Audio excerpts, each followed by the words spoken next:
Hai, ketemu lagi nih dengan Kak Elia. Hari ini kakak ingin mengajak adik-adik semua untuk merenungkan firman Tuhan. Ayo kita mulai.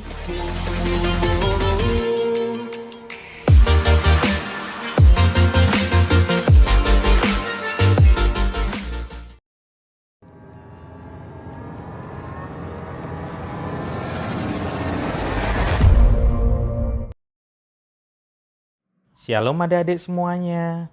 Kita bertemu kembali dalam Gerakan Cinta Alkitab hari ini.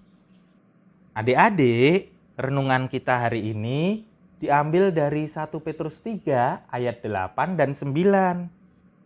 Kakak ajak kita semua untuk membaca bersama ya.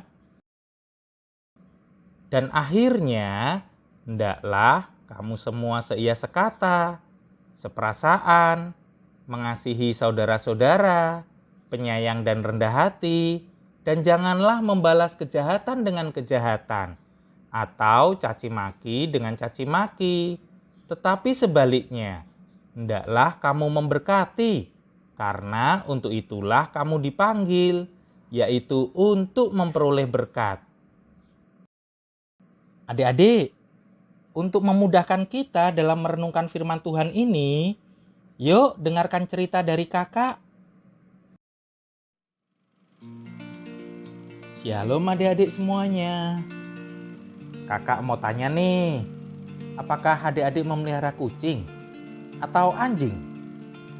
Wah, nanti tulis di kolom komentar ya, apakah adik-adik memelihara kucing atau anjing?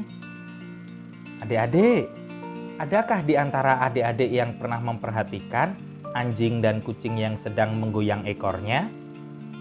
Ternyata adik-adik, ketika kucing dan anjing menggoyang ekornya, mereka menunjukkan maksud yang berbeda loh.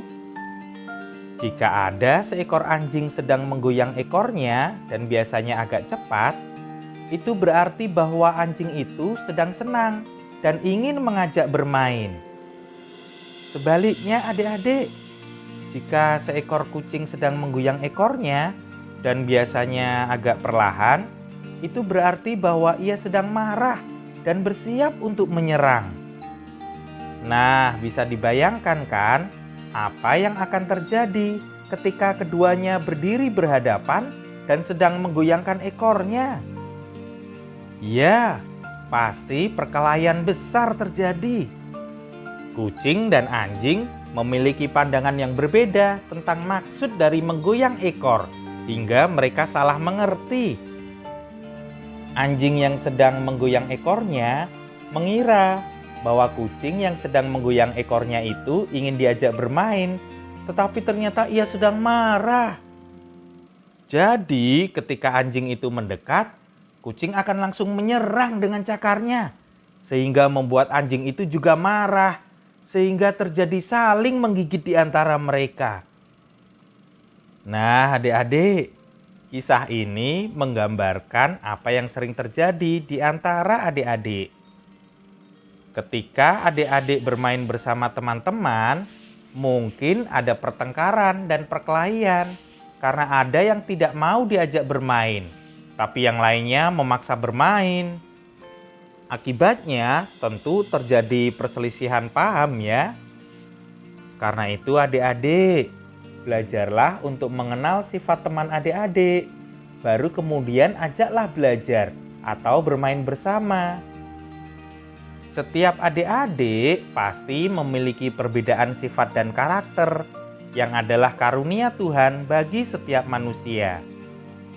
Oleh karena itu, akan menjadi indah bila adik-adik saling memahami dan mengerti. Adik-adik semua, ayat renungan kita hari ini mengajarkan kita semua untuk hidup rendah hati dan saling mengasihi, saling memaafkan, tolong menolong, dan saling mendoakan. Segala sikap yang tidak baik harus ditinggalkan dan dibuang jauh-jauh dalam kehidupan adik-adik semua.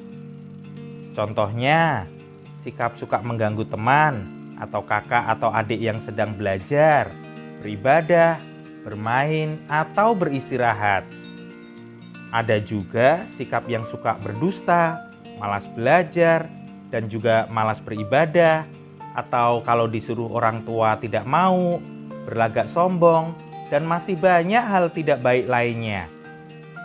Itu semua harus dibuang jauh-jauh dari kehidupan adik-adik. Adik-adik, jadilah anak yang baik hati. Belajarlah untuk hidup rendah hati, penuh cinta damai, dan mau membantu sesama teman yang mengalami kesulitan dan kesukaran. Adik-adik juga perlu menaati orang tua, guru di sekolah, serta guru di sekolah minggu adik-adik. Berusahalah juga untuk terus belajar, rajin bekerja, rajin beribadah, dan rajin berdoa, supaya Tuhan Yesus menolong dan memberkati adik-adik semua. Haleluya! Adik-adik semua, untuk mengakhiri renungan kita hari ini, ayo kita berdoa bersama. Tuhan Yesus, aku mau belajar untuk menjadi anak yang baik hati. Bimbing aku terus ya Tuhan. Amin.